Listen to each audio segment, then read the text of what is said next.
안녕하세요. 저는 가게를 운영하며 두 아들을 키우고 있는 30대 후반의 싱글맘입니다. 이혼한 건 꽤 됐지만 이제야 제 이혼에 대해 이야기할 용기가 생긴 것 같아요. 솔직하게 말하면 다 잊은 줄 알았고 꼭꼭 덮어뒀다고 생각했거든요. 이혼이라는 게 환영받을 일은 절대 아니라는 데에 저도 솔직히 동감하는 편이에요. 당사자들이 아닌 아이들이 고통받을 생각을 먼저 해야 하니까요. 그렇기 때문에 절대로 경솔하게 생각하면 안 되는 부분이기도 하죠. 그런데 왜 이혼했냐고요? 그것도 아이들 때문이라고 대답할 수밖에 없네요. 시댁은 저와 아이들에게 그다지 좋은 환경이 아니었거든요. 저도 살아보기 전에는 아무것도 몰랐어요. 전 남편의 가족들이 어떤 사람인지를 내가 알 길이 없었다고 그렇게 말하는 것도 변명처럼 느껴지기는 하지만요. 지금 이렇게 사연글을 쓰면서도 내가 잘못하지 않은 것이 맞나 그렇게 깊이 생각해 봐야 할 정도죠. 그래도 제가 나쁘지 않은 길로 가고 있다고 말할 수 있는 건 밝게 자라준 두 아들 덕분이기도 해요. 이제 중학생, 초등학생인 두 아들이 잘 자라주어서 저는 이혼을 후회하지 않을 수 있는 것 같아요. 저와 남편은 소개팅으로 만났어요. 조금은 이른 나이에 결혼을 하게 됐고 아이를 낳았죠. 전 어릴 때부터 요리에 관심이 많았어요. 특히 양식을 좋아했는데 아마 동생 때문이었을 거예요. 나이 차가 많이 나는 남동생에게 맛있는 걸 해주고 싶어서 고등학교 들어갈 무렵부터는 제대로 음식을 배워서 요리해주곤 했거든요. 그렇게 대학도 들어가지 않고 고등학교 졸업과 동시에 장사가 잘 되는 큰 규모의 가게에 취직해 일했어요. 그리고 20대 초반에 남편을 만나게 됐고 20대 중반에는 결혼하게 됐어요.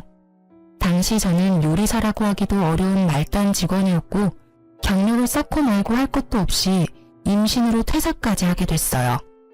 그래도 그게 싫지는 않았어요. 요리는 언제든 다시 시작해도 된다고 생각했고 무엇보다 아이가 생겼다는 것이 저에게는 큰 기쁨이었거든요.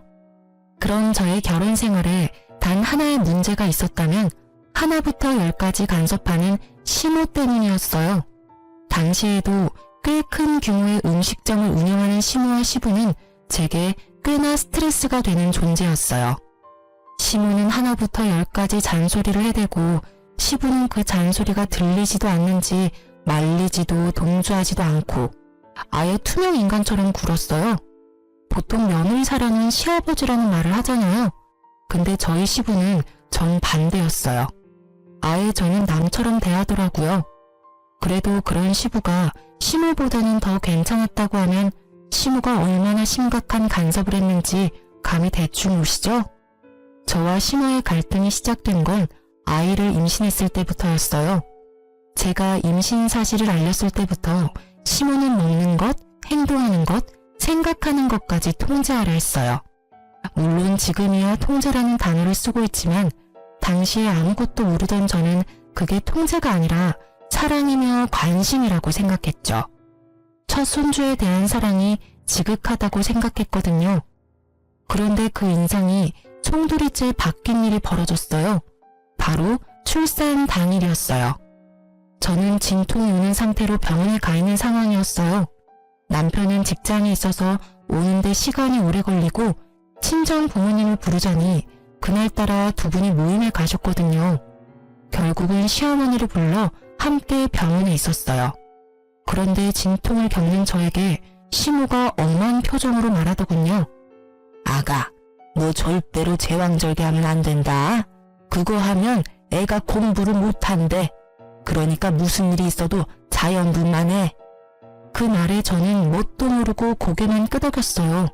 솔직히 아무것도 모른 채 임신해서 지금처럼 정보가 많지도 않은 시대에 제가 어떻게 했겠어요? 그냥 고개만 끄덕일 수밖에 없었죠. 그리고 그 정신없는데 한 가지를 더 말하더군요. 그리고 애 낳으면 절대 조리원 가지 말고 시댁 오거라. 조리원 가면 애 제대로 안아보지도 못하고 애 정서상 안 좋아. 그 말에 저는 또 고개를 끄덕였죠. 안 간다고 말할 수 있는 정신이 없었어요. 고통이 몰아쳤다가 잠시 조용해졌다가 다시 몰아치는데 진짜 생각을 할 수가 없었거든요. 그렇게 10시간을 넘게 진통했는데 결국은 애가 나오지 않자 의료진은 급박하게 말하더라고요. 이대로는 애도 산모도 위험하다. 긴급하게 제왕절개를 해야겠다고요. 그 대사를 제가 들을 줄은 몰랐지만 너무 아파서 알겠다고 대답했어요. 그렇게 애가 나왔는데 밖에는 시모가 없고 남편이 기다리고 있더군요. 병실에 들어가 있는데 좀 지나서 시모가 병실 문을 벌컥 열고는 화난 얼굴로 들어오더군요.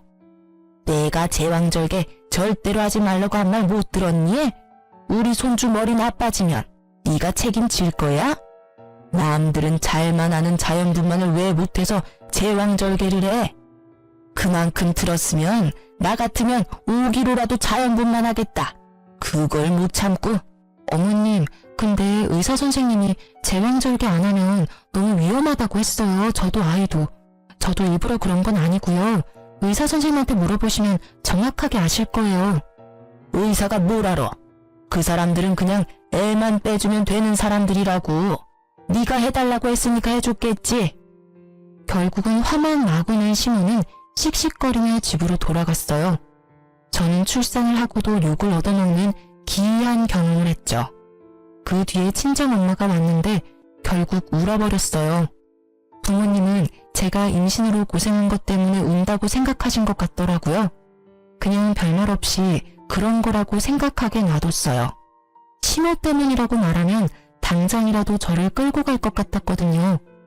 그렇게 입원 후 조리원 대신 시모 집으로 향했어요. 시모는 화가 완전히 가라앉지는 않은 모습이었지만 그래도 최소한의 준비는 다 해놓은 상태였어요. 그러나 다른 부분에서 시모와의 마찰은 바로 생겼어요. 너 분유는 왜 가져왔어? 애한테는 모유야. 모유를 먹여야 애가 튼튼하게 크는 건 모르니? 분유 다 갖다 버리거라. 애가 아무것도 모르고 임신을 해? 분유를 준비하라고 일러준 건 저희 친정엄마였어요. 친정엄마가 모유가 잘 안 나오는 체질이었다고 하더라고요. 저도 마찬가지였는지 병원에서 애 젖 물렸는데 젖도 안 나오는 데다가 애는 거부하고 완전 난리였죠. 그래서 어쩔 수 없이 분유를 먹였던 거고요. 제가 말할 틈도 없이 시모는 제 가슴을 꺼내더니 마구잡이로 쥐어짜며 억지로 모유를 빼내려고 하더군요. 정말 통증이 상상 이상이라 앓는 소리가 날 정도였거든요. 그렇게 조금이라도 나오면 이번에는 애가 안 먹는 거예요. 아마 아이 입 크기가 작아서 젖을 제대로 못 물었던 것 같아요. 그것도 모르는지 억지로 애한테 모유를 먹이려니 애는 얼굴이 벌겋게 될 정도로 목을 돌려 거부를 하더군요. 결국 모유 먹이기가 실패하자 시모는 화가 난 듯 보였어요. 야, 모유가 이렇게 안 나올 수가 있어? 너애 태교할 때 뭐 했어? 뭘 했는데 모유가 이렇게 안 나와? 아우 정말 미쳐. 진짜 넌 뭐 하나 제대로 하는 게 하나도 없니? 결국 꽥 소리를 지른 시모 때문에 애는 놀라서 경계하듯 울고 저는 너무 놀라 아이를 얼른 시모 품에서 빼앗고 몸을 돌렸어요. 그 탓에 시모는 엉덩방아를 찍어버렸지만 그런 게 눈에 들어올 리가 있나요? 애가 완전 자지러지게 우는데. 달래놓으면 배고파서 울고 울면 모유를 먹이라며 눈에 쌍심지까지 켜고 저를 지켜보는 시모 때문에 결국 저는 버틸 수 없었어요. 시모가 본인 앞에서 차곡차곡 풀었던 짐들을 다시 챙겼어요. 시모는 제가 정리하는 거라고 생각한 모양이더라고요. 저를 두고 잠시 밖에 나간 사이에 저는 친정엄마에게 전화해서 데리러 오라고 했죠. 그리고 얼마 있다가 엄마가 도착했다는 전화를 하자마자 애를 안고 짐을 질질 끌고 밖으로 나왔어요. 다행히 시모는 어딜 갔는지 없는 상태였고요. 그렇게 무사히 탈출에 성공한 저는 친정으로 도피했어요. 친정집까지 가는 길에 남편에게 전화가 오더군요. 시모 전화를 무시했더니 남편이 연락이 온 거예요. 당신 도대체 어디야? 엄마가 당신 없어졌다고 난리도 아닌데. 지금 바쁘면 저녁에 친정으로 와. 나 친정 가. 시댁에서 조리 못하겠어. 그렇게 말하고 전화를 뚝 끊어버렸죠. 그리고 저녁에 남편이 친정에 들렀더군요. 여보, 왜 여기 와 있어? 어머니가 엄청 찾으셨어. 당신 걱정돼서. 걱정? 무슨 걱정? 내가 그 집에 가자마자 무슨 짓을 당했는지 알기나 해? 왜 그래? 무슨 일 있었어? 저는 서러운 마음에 울면서 남편에게 하소연하듯 말했어요. 어머님, 자연분만 안 하고 제왕절개했다고 나 혼낸 것, 그리고 모유도 안 나오는데 억지로 모유 주려고 내 젖가슴까지 쥐어짜면서 애한테 억지로 먹이려고 했어. 애가 입이 작아서 못 봤는데도 억지로 먹이려니 애는 얼굴 빨갛게 돼서 울지, 나는 아프지. 게다가 모유를 안 빨려는 애한테 모유 주라며 분유는 가져가 버리고. 아니, 어떻게 그러실 수가 있어? 무턱대고 안 되는 걸 되게 하라며 강요하는 게 말이 돼? 그 상태로 무슨 산후조리를 해? 결국 우는 제 앞에서 남편인 친정 부모님 눈치를 보며 그러더군요. 어머니가 첫 손주라서 마음만 앞서서 그런가 봐. 내가 어머니한테 당분간 여기서 조리한다고 말해놓을게. 애 좀 클 때까지는 집에도 안 오시도록 해줘. 솔직히 어머님 좋은 마음으로 볼 자신이 없어. 결국 남편은 제가 보는 앞에서 시모에게 전화해 조리는 친정에서 하기로 했고 당분간은 만나러 오지도 말라고 못을 박았어요. 그랬더니 수화기 너머로 아주 고래고래 고함 치는 소리가 들리더군요. 남편은 쩔쩔 매더니 대충 얼버무리고 전화를 끊더군요. 그게 화근이었어요. 시모는 그 이후로는 제 폰으로 문자를 마구마구 보내기 시작했어요. 완전 문자 폭탄이었죠. 네가 우리 집 망쳤다. 애 하나 낳은 게 유세냐? 네가 뭔데 내 아들 집에 오라 마라 하냐? 몇 번이고 몇 날 며칠을 그렇게 문자를 보내는데 죽겠더라고요. 사람이 피말라 죽는다는 게 어떤 건지를 이때 알았죠. 저도 참지만은 않았어요. 당장 시모에게 전화를 걸었어요. 어머님, 이런 식으로 문자 보내시면 안 되죠. 솔직히 제가 오죽했으면 남편한테 그런 하소연을 했겠냐고요. 애가 배고파서 우는데 모유 먹어야 한다면서 분유까지 뺏어가 버리시고 애가 안 먹는데 그러면 어떡해요? 그대로 애를 배고프게 만들어요? 배고파서 내내 우는 애를? 그거야말로 문제 있는 거 아니냐고요. 세상에 어느 시어머니가 손주를 그렇게 다뤄요? 너 말 다 했어? 야, 남들 다 하는 거 못하는 네 잘못이지 그게 왜 내 잘못이야? 그리고 손주 잘못되면 다 네 탓이라고 내가 말했지? 제왕절개 하지 말라니까 기어코 해놓고선 조리까지 해준다고 했더니 홀라당 친정으로 도망이 나가고. 어이구, 그래서 애는 잘 키우겠어?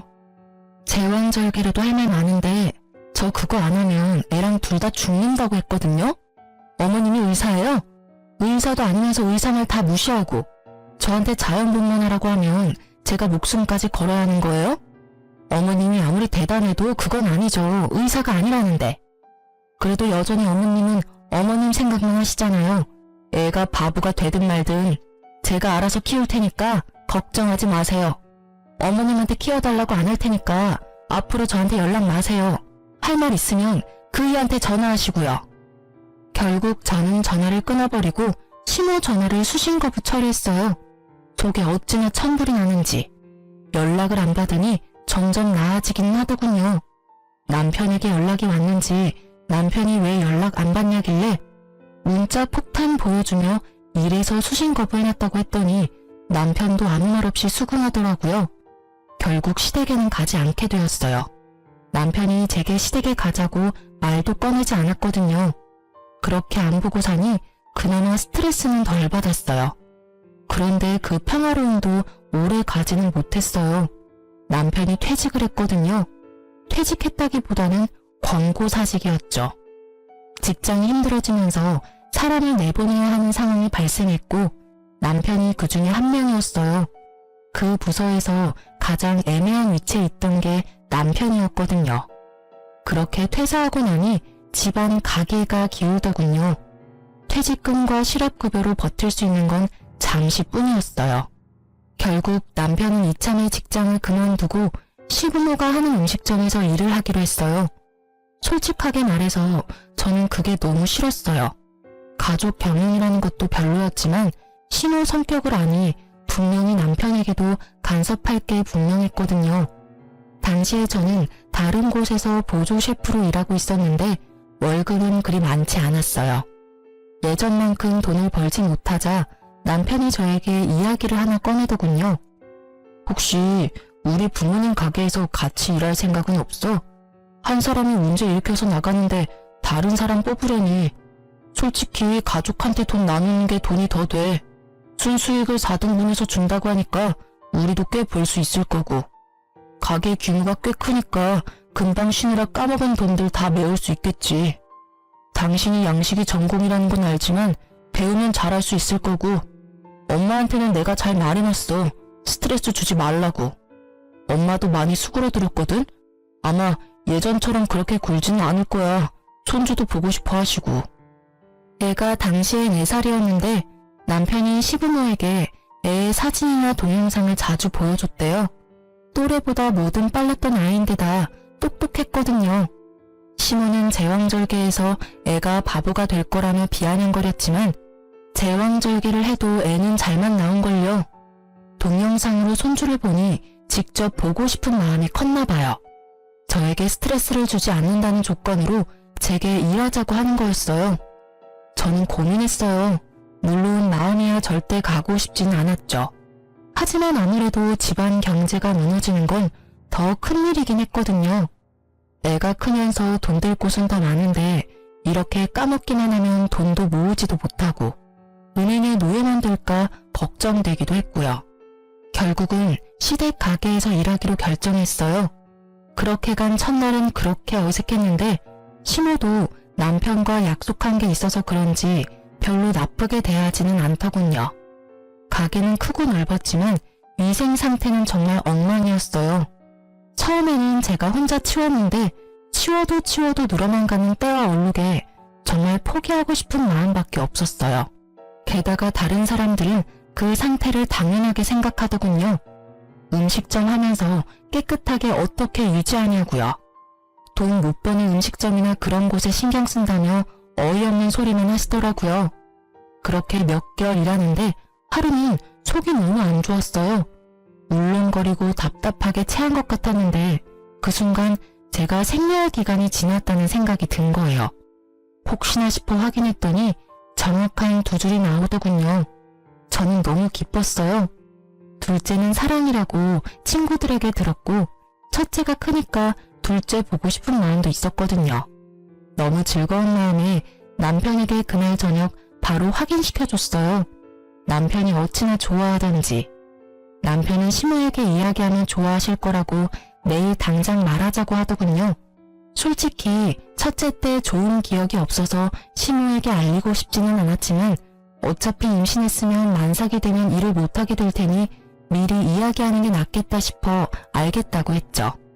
그리고 다음날 남편과 제가 둘째 임신 소식을 알렸어요. 뭐? 너희 지금 우리한테 상의도 없이 애 가진 거야? 네? 저희가 상의해야 했나요? 저희는 그냥 어리둥절할 뿐이었어요. 시모는 완전 칠색팔색을 하며 소리를 질렀어요. 너희는 무슨 애들이 생각이 없어? 같이 일하고 있는데 네가 임신했다고 빠지면 일은 누가 해? 그러면 당분간 저를 대신할 사람을 뽑으면 되는 거 아닌가요? 저는 시모가 왜 화내는지를 모르겠더라고요. 제가 없으면 다른 사람을 뽑아 일을 시키면 되는데 왜 저한테 화를 내는지 이유를 전혀 모르겠더라고요. 외부 사람 들이는 거 나는 싫다고 했잖니. 게다가 원하는 것만 많고 일은 안 하려고 하고 쓸데없는 짓이나 하고. 나는 그런 거 싫어. 이제야 오붓하게 우리 가족끼리 일 좀 하겠다 싶었는데 이게 뭐니? 너 임신했다고 몸 아껴가며 일할 생각하지 마. 어차피 원치도 않는 둘째 임신했는데 너한테 거기까지 신경 쓸 겨를 없어. 악담도 이런 악담이 없었죠. 정말 어이없는 표정으로 저는 남편과 시부를 바라봤어요. 누구 하나는 나를 도와주겠지, 나에게 동조해주겠지 싶었는데 두 사람 다 제 눈을 피하더군요. 그때 알았어요. 이 집안은 시모가 왕이고 나머지 남자들은 허수아비였구나 하고. 그렇게 저는 그 고된 시집살이를 시작했어요. 그것도 시부모가 운영하는 음식점에서요. 임신했다고 봐주지 않겠다는 시모 말은 거짓말이었어요. 봐주지 않는다는 게 아니라 괴롭히겠다는 말이었거든요. 일부러 온수 없이 찬물에 설거지하게 만들거나 무겁고 뜨거운 솥을 옮기게 했어요. 그것뿐이면 말을 안 해요. 임신하면 여자분들은 다들 아시겠지만 엄청 졸리잖아요. 아침, 점심 가리지 않고 졸린데 시모는 잠시도 엉덩이를 의자에 붙이지도 못하게 감시했어요. 제가 벽에 기대서 잠시라도 눈을 감고 있으면 바로 와서 저에게 호통을 치기 일쑤였죠. 딱 한 달 참았어요. 그 모진 행동들을. 그런데 하루는 그런 생각이 들더군요. 이걸 만삭 때까지 견디면 애가 제대로 나올까 싶은 생각요. 엄마의 스트레스를 뱃속에서 겪을 아이가 심리적 문제 없이 잘 나올까 싶은 생각이 들었죠. 태교라고는 하나도 없는 그런 곳에서 저녁까지 뺑뺑이 돌리듯 일해야 하는 게 제정신에 멀쩡하고 몸 건강한 사람도 힘든데 저라고 버텨낼 재간이 있을 리 없죠. 결국 저는 결단을 내렸어요. 이번에도 제 결정은 친정으로의 도피였어요. 이렇게 보면 제가 정말 도망을 잘 가는 것처럼 보이는데 제가 그렇게 연약한 사람은 아니에요. 요식업계가 얼마나 상하관계가 철저한지 아시는 분은 아실 거예요. 주방이라는 곳은 언제나 호통이 날아오고 차를 한 판을 걷듯 조심해야 안전한 곳이거든요. 저도 당연히 그런 힘든 시간을 버티고 보조 셰프로 일을 했었죠. 그런데 이건 결이 아예 다르잖아요. 안전과 위생, 배움을 위해 스스로 그 힘듦을 이겨내는 것과 그저 나를 괴롭히려는 행위를 감내해야 하는 것은 전혀 다른 문제였으니까요. 결국은 그렇게 첫째 아이와 함께 짐을 다 챙겨들고 친정집으로 도피했어요. 가게 CCTV 영상 복사해서요. 그리고 그날 또 남편이 찾아왔죠. 그러나 첫 번째 도피 때와는 전혀 다른 남편이 있었어요. 당신 왜 또 처가로 도망가? 일을 하다가 내팽개치면 어떡해? 그렇게 생각 없고 책임감 없는 사람이었어? 당신 없으면 그 빈자리는 누가 채워? 사람이라도 구해놓고 나와야 할 것 아냐. 책임감? 당신은 내가 당한 걸 두 눈으로 보고 두 귀로 들으면서도 그런 말을 나한테 할 수 있어? 정말 어이없다. 가재는 개편이고 집신도 짝이 있다더니만 그래 너도 나 괴롭히는 그 가족들이랑 한패다 이거지? 무슨 말을 그딴 식으로 해. 우리가 뭘 어떻게 했는데. 매번 괴롭힌다 하는데 그게 어떻게 괴롭힌 거야. 일이 바쁘면 그럴 수밖에 없지. 말은 잘해. 그럼 잠시도 앉지도 못하게 하는 게 그게 괴롭힌 게 아니야? 임산부한테 그 큰 솥을 들게 시킨 것도? 출퇴근 시간 일부러 느린 것도? 임신했다고 특별하게 대해달라고 했어? 나 그런 적 없어. 솔직히 말하면 지금처럼 일했으면 그냥 일하고 만삭돼서 출산하러 갔겠지.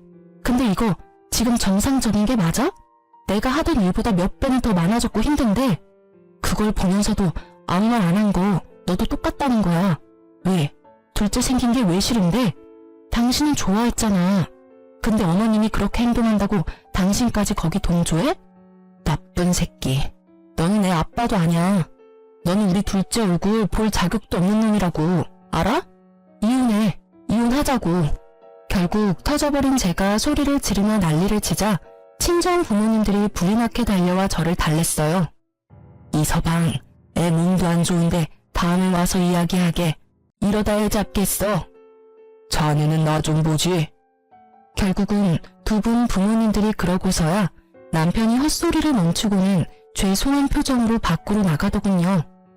이혼 이야기는 깊게 받아들이지 말게. 애가 지금 스트레스가 많아서 그런 걸 거야. 곧 좋아지겠지. 아니, 아빠, 나 저 사람이랑 이혼할 거야. 그 집안 사람들 꼴도 보기 싫어. 임신한 나를 죄인처럼 굴리는데 내가 왜 그 집에 내 발로 들어가? 난 절대 그렇게 못해. 아니, 안 할 거야. 당신도 잘 알아도 내일 이혼서를 보낼 거야. 결국 악에 받쳐 소리 지르는 저를 두고 남편은 집으로 돌아갔어요. 애가 자고 있었으니 안정이지 깨어 있었으면 애한테도 크게 문제가 생길 뻔했죠. 친정 부모님들은 아무것도 모르고 왜 그렇게 떼를 쓰냐고 저를 설득하려 들었죠. 그래서 제가 당했던 일을 말해줬더니 아버지는 얼굴이 굳어지고 엄마는 화를 내고 여튼 그걸 알고부터는 이혼하는 저를 이해해주기로 하셨어요. 이혼 서류를 남편에게 보내고 나니 마음이 좀 편해졌어요. 이상하죠? 긴장감으로 가슴이 두근거리는데 묘하게 이제 다 끝났다 싶은 생각으로 너무 후련했어요. 그런데 그날 저녁 남편이 저를 집으로 부르더군요. 할 말이 있다고 말이죠. 저는 애를 두고 같이 살던 집으로 향했어요. 그런데 집에 도착하니 배신감이 짜르르 들더라고요. 거기에는 남편뿐만 아니라 시모까지 같이 있었거든요. 우리끼리 이야기해서 끝낼 문제가 아닌 것 같아서 어머니도 불렀어. 무슨 이야기를 더 해야 끝나? 서류 정리되면 끝나는 거지. 나는 할 말 없고 더 이상 이야기도 하고 싶지도 않아. 왜 할 이야기가 없니? 너 이렇게 살다 헤어지면서 또 위자료다 뭐다 우리한테 요구할 거 뻔하잖아. 그리고 둘째는 모르겠고 첫째는 우리가 데려와야지. 애가 네 소유라고 생각하는 건 아니지? 걔 우리 집안 피를 이었어. 너한테 뺏길 이유가 어디 있니? 어머님, 말이 되는 소리를 하세요. 왜 애를 어머님이 데려가요? 제가 왜 이혼하자고 하는지 모르시나 보네요. 정확하게 말씀드릴게요. 저 남편 때문에 헤어지는 거 아니에요. 어머님 때문에 이혼하자고 한 거지. 너희 사이가 좋으면 이혼을 왜 해? 나 때문에? 내가 뭘 어쨌는데? 내가 너한테 그리 못하디? 어디 가서 말하기 부끄러워서. 네가 애 못 키우고 가정 못 지킨 주제에 말은 아주 잘하는구나. 그래, 뭐가 그렇게 안 입고 어서 이혼하자는 거니? 말해봐. 내가 뭘 그렇게 잘못했어? 지금 그걸 모르세요? 둘째 임신하고 명백하게 저 괴롭히신 거 기억 안 나세요? 어머님이 직접 말씀하셨잖아요. 임신했다고 편하게 일할 생각하지 말라고. 저 애초에 편하게 일할 생각도 없었어요. 그런데 그런 저한테 일부러 고된 일 시킨 건 기억 안 나세요? 어머, 나는 너한테 미리 이야기했어. 임신한 건 네 잘못이지 않니? 그러게 우리한테 이야기라도 하고 임신 준비를 하지 그랬니? 그랬으면 네가 그럴 일도 없었잖아. 그리고 임신했다고 특별하게 대해주는 것도 웃기지 않니? 나 때는 임신해도 밭일해야 했고 눈치 보며 음식도 줄여야 했어. 그런데 너는 같이 일하면서 혼자 임신해버리고 남은 사람들 고생할 건 생각도 안 하는 이기주의자잖니? 그게 어떻게 이기주의예요? 말이 정말 안 통하네요. 이러니까 제가 이혼 이야기 꺼낸 거예요. 이러니까. 누가 특별하게 대해달라고 했어요? 최소한 태어날 아이가 이 집안에서 축복은 받아야 하잖아요. 그런데 애가 졌다고 도리어 더 괴롭히시다니 누가 봐도 문제 있는 건 어머님이시라고요. 게다가 애 태어나면 어떻게 할 건지 눈에 훤히 보이는데 이 상황에서 출산을 해요? 솔직히 말해서 1초도 있고 싶지 않아요. 그리고 우리 첫째 데려갈 생각 꿈도 꾸지 마세요. 애가 어머님만 보면 자지러지게 우는 거 모르세요? 낯을 가리는 수준이 아니라고요. 그런 애를 어떻게... 게다가 임신한 임산부를 이렇게 홀대하는데 애라고 잘 봐주시겠어요? 조금이라도 마음에 안 들면 저한테 한 것처럼 모질게 굴겠죠. 뭐냐, 뚫린 입이라고 아주 시어머니한테 못하는 말이 없구나. 네가 그렇게 잘났어? 네가 뭐든 다 안다고 착각하지 마. 그리고 애 안 주면 그 애한테도 우리 집 재산은 안 줄 거야. 상속 같은 거 받을 생각 하지도 마. 그딴 돈 필요 없어요. 우리 집에도 돈 있거든요. 애 놔두고 돈. 누가 애 양육에 더 잘 어울릴지는 나중에 따져보면 알겠죠. 그리고 그런 착각 안 하니까 이혼 변호사 만나러 갈 거예요. 있었던 일 다 이야기하고 애를 제가 데려올 수 있는 방법 찾을 거니까요. 그리고 미리 말해두는데 둘째 임신 중에 일 과하게 시킨 것도 친권 양육권 지정하기 전에 다 말할 거니까 알아서들 잘 준비하세요. 그렇게 이야기하고 저는 홀로 집으로 돌아왔어요. 너무 화가 났어요. 남편이 제 편을 들어주고 안 들어주고는 이제 상관없었어요. 그냥 자기들만 가족이라고 저를 그런 식으로 내모는 게 너무 열받았거든요. 게다가 애 안 주겠다니, 재산으로 협박하는 천박한 모습이라니. 저는 시간이 지날수록 이 이혼에 대한 확신이 짙어졌어요. 제가 잘못한 게 아니라는 생각이 강하게 들었거든요. 뱃속의 아이 때문이라도 빨리 모든 걸 정리하고 싶은 마음뿐이었어요. 결국 저는 남편과 이혼을 했고 당시에는 최대한 받을 수 있을 만큼은 받았어요. 아이 친권과 양육권도 아슬아슬하게 제가 지인의 가게에 취직하면서 제게 좀 더 유리하게 진행됐고요. 그리고 몇 달 지나지 않아 시부모 가게 앞을 지날 일이 있었는데 문이 닫혀 있더라고요. 으스스한 게 그 큰 부지에 가게가 닫혀 있으니 보기 너무 안 좋더라고요. 무슨 일로 저렇게 되어 있나 싶었는데 폐업 처리라고 크게 붙어 있더라고요. 저는 집에 돌아와서 친정엄마에게 물어봤죠. 혹시 전 남편 가게 어떻게 됐는지 아냐고요. 솔직히 저는 그쪽으로는 눈도 두기 싫은 사람이라 여태껏 소식을 궁금해하지도 않았거든요. 너 몰랐어? 너 나가고 새로운 직원 구했는데 그 직원이 위생불량으로 신고했대. 그래서 사람들 나와서 확인하고 난리가 났었거든. 결국 그걸로 처벌받았는지는 모르겠는데 사람들이 있는데 와서 그런 일 벌어지니까 소문이 안 날 리가 있어?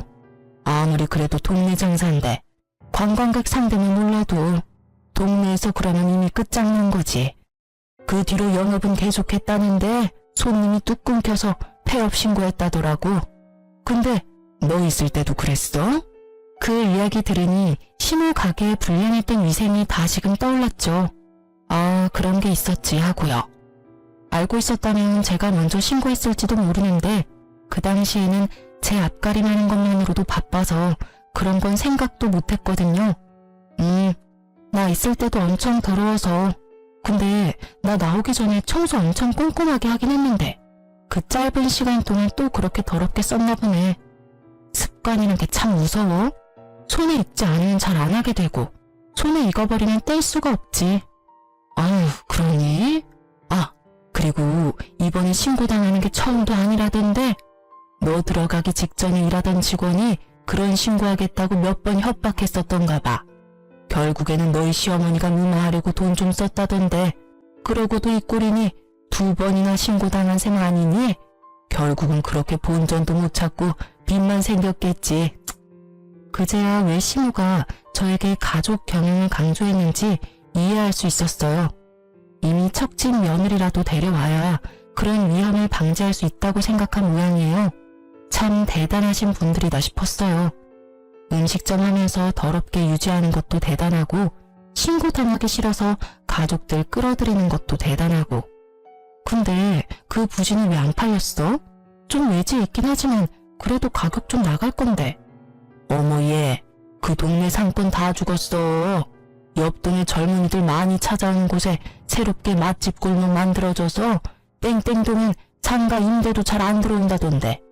아마 부지 팔기는 더 힘들 거다. 그리고 식품위생으로 신고당해서 동네 사람들한테 눈도장 제대로 찍혀서 새 음식점으로 들어오면 뭐하니? 새로 들어와도 장사 안 될 게 뻔한데. 동네 사람들한테 더럽다는 인식 없애려면 시간 좀 걸릴걸? 친정엄마 이야기를 들으니 끄덕거릴 수밖에 없었죠. 음식점이라는 건 위생과 관련된 소문에는 예민할 수밖에 없거든요. 모르고서라도 거기를 샀다가 음식점을 하면 바로 망하게 되는 지름길이니까요. 결국 시모는 전 재산 어쩌고 저쩌고 하더니 본인이 스스로 관리 잘못해서 날려먹고 말았네요. 그때 재산 준이 많이 했을 때 아이를 지켜낸 제가 참 잘한 것 같다고 생각했어요. 그리고 그 뒤로 저는 지인이 운영하는 가게에서 출산 직후 그만뒀어요. 아버지가 집에서 제 요리를 맛보시고는 장사 미천을 마련해 줄 테니 음식점을 운영해보라고 했거든요. 처음에는 겁이 많이 났어요. 젊은 사장이라니. 아직 제가 제대로 된 요리사가 아니라는 생각을 했거든요. 그래도 아버지의 권유와 격려에 결국은 제 이름의 가게를 오픈하게 됐어요. 큰아버지가 한적한 골목길에 건물이 하나 있었는데 그 1층을 조금 싼 값에 임대하셔서 그곳에서 양식 음식점을 운영했어요. 그런데 그 골목에 하나둘씩 젊은 감성의 가게가 생기더니 결국에는 맛집 골목처럼 상권이 형성되어서 2년 만에 저희도 그 이득을 충분히 누리게 됐죠. 음식점은 장사가 너무 잘 돼서 몇 년 만에 확장하게 됐어요. 그 건물 1층에 제 가게와 휴대전화 가게가 있었는데 결국은 그 휴대전화 가게가 임대 계약 종료로 나가고 큰아버지가 그쪽을 저희가 확장해서 쓸 수 있게 만들어줬어요. 저희도 확장하고 나서는 시세와 같이 임대료를 지불하며 가게를 운영하기로 했어요. 가게가 커졌으니 사람을 구해야 했어요. 그만큼 홀과 테이블이 늘어나서 당시 있던 직원만으로는 너무 감당이 안 될 정도였거든요. 우리는 홀 직원에 더해서 주방에서 저를 도와 보조 셰프를 해줄 사람을 찾기로 했어요. 그렇게 구인 광고를 냈어요. 며칠 동안 사람들이 많이 찾아왔는데 홀서빙은 금방 구했는데 주방 보조해줄 이모님 찾기가 생각보다 힘들었어요. 그래서 골머리를 앓고 있는데 문 열리는 소리가 들리더니 누군가 들어오더라고요. 그때는 오픈 전이라 저도 사복을 입고 있었는데 고개를 돌리고 딱 보니 전 시모가 거기 있었어요. 저도 상대방도 무척 놀란 표정이었어요. 그러나 놀란 표정도 잠시 전 시모는 표독한 표정으로 제게 시비를 걸듯 말했어요. 너도 직장 구하러 왔니? 이혼하면서 나갈 때는 아주 이혼만 하면 세상 편하게 살 것처럼 하고 나가더니 결국은 너도 이렇게 나이 먹고 구직이나 하고 다니잖아. 그 말은 제가 하고 싶은 말이었지만 말을 참았어요. 여기는 왜 오셨어요? 저랑 싸우러 오신 거예요? 네가 여기 있는 줄 내가 어떻게 알고 여길 와? 난 여기 구인 광고 보고 면접 보러 온 거야. 너도 구직하러 온 것 같은데 나랑 같이 있으면 넌 못 붙어. 내가 여기 사장님한테 네가 얼마나 못된 계집인지 아주 상세하게 이야기해 줄 거니까. 싸우러 오신 게 아니면 말 조심하세요. 저도 이제 그쪽 분 제 시어머니라고 생각 안 하니까요. 남남이 된 지 얼마나 오래됐는데 여전히 저한테 굉장히 모질게 구시네요. 남한테 이렇게 하시면 당장 소송인 건 모르세요? 그딴 거 난 알 필요 없고 알고 싶지도 않아. 나한테 필요한 건 네가 우리 아들이랑 이혼하고 비루하게 빌어먹고 사는 걸 보는 게 더 중요해. 모든 게 내가 생각한 대로 맞아떨어졌으니까. 너 같은 성격에 어디 가서 잘할 거라고 생각한 게 이상하긴 하지. 우리 집 풍비박산을 내놓고 아주 저 혼자 잘 살려고 하는 건 말도 안 되지. 너 때문에 우리가 이렇게 됐는데. 가게 폐업했다는 이야기는 들었어요. 그런데 그게 제 탓이라고요? 저는 분명히 저 나가고 새로 들어온 직원이 신고했다고 들었는데요. 그게 네 탓이지. 네가 애를 가지지만 않았어도 우리가 그런 또라이 같은 새 직원을 뽑을 일이 있었겠니? 쓸모도 없는 거 걷어서 일하게 해주려고 했더니 금세 도망가서 결국 사람 구하게 만들고 결국 신고당해서 폐업하고 우리 아들도. 아들 이야기를 꺼내려던 시무가 잠시 멈칫하더니 무척 화난 얼굴로 칵 퇴하며 제 앞에서 침을 뱉더군요. 정말 모욕적이고 빡친 상황에서 저도 참을 수 없었어요. 이 아줌마가 미쳤어? 여기가 어디라고 침을 뱉어? 그게 내 탓이라고? 위생신경 쓰라고 말한 거 무시하는 것도 아줌마고 열심히 쓸고 닦는 나 무시하면서 생색낸다며 비아냥거린 것도 아줌마인데 왜 나한테 뒤집어 씌우는 거야? 나한테 침 뱉은 거 나 그냥은 안 넘어가요. 신고하고 소송할 거니까. 네가 그런다고 내가 무서워할 줄 알았니? 오냐 해봐라. 누가 이기는지 보자. 그때 안에 있던 매니저가 큰 소리에 놀라서 나오더라고요. 사장님, 무슨 일이세요? 이 아주머니는 또 누구시고? 사장님? 매니저가 제게 사장님이라며 부르며 뛰어오니 시모눈이 놀란 토끼처럼 동그랗게 변하더군요. 저는 열이 받을 대로 받아서 시모에게 말했죠. 왜요? 사장이라니까 좀 달라 보여요? 내가 여기 사장이에요. 이제 머리가 좀 돌아가요. 지금 남의 영업장에서 사장 모욕하고 침도 뱉으시고. 아, 구직 활동하러 오셨다고 했죠? 이력서 주세요. 그런데 제 밑에서 일이나 하실 수 있으려나요? 저한테 깍듯하게 사장님 소리하면서 높임말 써야 하는데 그 말에 자존심이 상했는지 얼굴이 시뻘겋게 변하더군요. 비루하게 뭐요? 내가 그 말 똑같이 되돌려드리죠. 나이 먹고 어린애한테 침 뱉고 막말한 거, 비루하게 사는 거 보고 싶었다고 한 거 다 돌려드릴게요. 아줌마야말로 비루하게 살고 있으면서 그렇게까지 저를 까내리고 싶었어요? 근데 어째요? 제가 사장인데. 저한테 경을 쓰고 제 말 따를 생각이라면 취업시켜 드릴게요. 어떻게 하실래요? 결국 제 말에 전 시모는 욕설을 거하게 내뱉고는 문을 강하게 박차고는 나가버리더군요. 매니저는 이 상황에 그저 놀라서 멍했고 저는 그런 매니저에게 소금 좀 뿌리라고 했어요. 재수가 더럽게 없으려나 보다 하고요. 나중에 알고 보니 신우가 저한테 공격적으로 나온 이유가 있기는 하더라고요.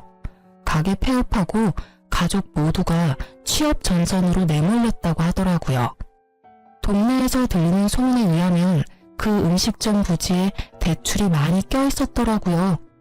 평생을 장사라고 생각했는지 돈이 필요할 때마다 건물에 저당 잡고 써버릇했는데 막상 음식점이 망하니 달달이 내야 되는 이자도 내기 힘든 실정인 것 같더라고요. 전 남편은 전공을 살려보려 했지만 능력이 없는지 취직 다 실패하고 공사장에서 일용직 일하다가 허리 다쳐서 병원 신세를 지고 있다더군요. 그리고 시부는 배달일 하면 돈 버는데 체력이 없으니 많이 벌지도 못하고 병원비만 더 든다고 하고요. 그리고 시부는 제가 본 그대로였죠. 받아주는 곳 없어서 이곳저곳 떠돌아다니며 일하다가 같이 일하는 동료랑 싸워서 퇴사하고 뭐 그런 상황이었더라고요. 솔직히 남의 불행에 즐거워하지는 못하겠는데 이상하게 이해는 되더라고요. 그 사람들이 그렇게 될 거라는 예상을 한 건 아니었지만 좋은 결말을 가지지는 못할 거라는 생각은 했죠. 저에게 한 행동을 보면 다른 사람과도 크게 잘 지낼 거라는 상상은 되지 않으니까요. 전 신우를 만난 건 그때가 마지막이었고 지금은 어디서 뭘 하는지 알지 못해요. 무소식이 희소식이라고 연락 없는 지금을 그냥 즐기면서 살아요. 여자 혼자 몸으로 애 둘 키우면서 그래도 좀 더 잘 살 수 있었던 건 부모님 도움이 없었으면 절대 안 될 일이었어요. 그래서 저는 이혼을 하고 나면 주변 사람들의 호의를 동정이라 생각 말고 주는 건 다 받아야 한다고 생각해요. 그랬기 때문에 지금의 제가 있는 거니까요. 제가 자존심을 세우고자 또는 떨어진 자존감에 안 될 거라고 생각하며 아예 시도를 포기했다면 이런 결과는 얻지 못했을 수도 있죠. 그리고 그때 제 선택을 후회 없게 만들어준 두 아들의 존재가 제게는 여전히 소중해요. 혼자 되고 경영인이 되고 나서는 주변 사람들이 소개를 해주기도 했어요. 그렇지만 다 거절했어요. 솔직하게 말하면 이혼하고 나서 음식점을 운영하는 것보다 재혼을 했다면 더 편하게는 살 수 있었을지도 모르죠. 그렇지만 그렇게 했다면 두 아들이 지금처럼 밝고 건강하게 자라지는 못했을지도 모른다는 생각을 해요. 앞날은 아무도 알 수 없는 거긴 하지만 그래도 제가 다른 데 눈 돌리지 않고 아이들을 위해 애써온 것만은 정말이거든요. 음식점을 운영하면서 초반에는 힘들기도 했고 여러 가지 문제도 많았어요. 이혼하면 다 해결되는 게 아니라 더 많은 문제가 산적해 있을 테지만 내가 인간 취급받지 못한다는 거, 내 아이가 받을 취급을 생각하면 이혼이 더 나은 선택이었다고 말할 수 있겠네요. 글을 쓰면서 제 인생을 정리해보니 시작되는 모호했던 마음들이 지금은 정말 한 점의 후회도 없어진 듯해요. 글을 쓴 보람이 있는 하루였네요. 그리고 저의 긴 글 시간 들여 읽고 들어주신 분들에게 감사한 마음을 전합니다. 다들 오늘도 좋은 하루 되세요.